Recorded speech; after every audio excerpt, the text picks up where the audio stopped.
Quando a noite cai sobre um mato fechado e os galhos secos rangem como ossos na ventania, alguns nomes não devem ser pronunciados.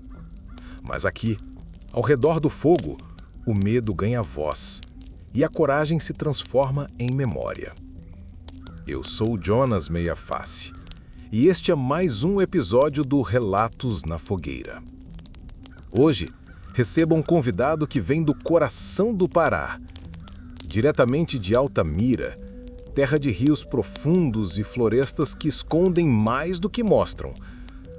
Seja bem-vindo, Pedro Felipe. Obrigado, Jonas. É um prazer e um peso estar aqui, porque o que eu vou contar hoje me acompanha desde menino. E quem viveu essa história foi meu pai. Mas o rastro do que ele viveu chegou até mim, na forma de silêncio, medo e marcas que nem o tempo apagou. Foi numa noite abafada, daquelas em que o ar parece preso. Meu pai tinha saído para buscar uma vaca que tinha se desgarrado do pasto, só com a lamparina e o facão. Ele entrou no mato e logo sentiu o cheiro. Um cheiro azedo, forte, como carne podre misturada com um suar animal. Já ouvi falarem desse cheiro. A floresta avisa? Avisa sim. E ele sabia. Meu pai parou, sentiu o coração acelerar e aí ouviu o estalo. Seco, pesado, como o galho grosso quebrando. Mas nada de animal, Jonas.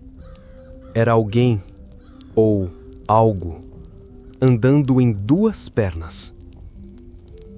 Ele não correu, não podia. Só ficou parado ouvindo. Uma criatura baixa, encorpada, com os braços longos demais para o corpo. Pele escura, coberta de pelos grossos e um focinho que parecia de tamanduar, mas largo. E os olhos, duas bolas vermelhas, brilhando na penumbra, como carvões vivos. Capelobo. É, o velho Capelobo. Meio homem, meio bicho e totalmente maldito. O bicho encarou meu pai e depois soltou um grunhido. Não era rosnado, nem uivo. Era como se risse, mas um riso seco, grosso, como se dissesse: "Você é meu." E o que ele fez? Ele se benzeu, Jonas.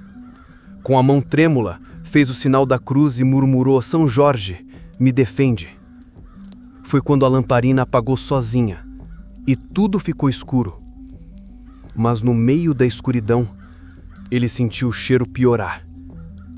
O Capelobo passou por ele, roçou o braço no dele e desapareceu entre as árvores. No outro dia, quando voltou para casa, meu pai estava com febre alta e o braço onde o bicho encostou estava queimado, como se tivesse passado brasa viva ali. Ele sobreviveu, mas não saiu ileso. Nunca mais foi o mesmo.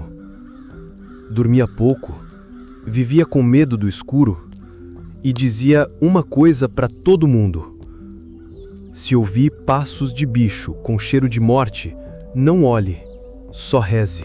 Tem criatura que não pertence a esse mundo e só caminha no nosso por vingança ou fome de alma. É isso.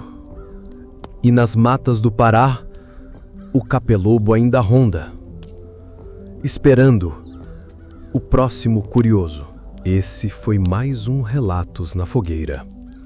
Comigo, Jonas Meia Face, e nosso convidado Pedro Felipe, que trouxe do Pará uma história que ecoa no escuro da mata fechada. Nos vemos na próxima quarta-feira, à meia-noite. E lembre-se, se a floresta silenciar de repente, fique quieto.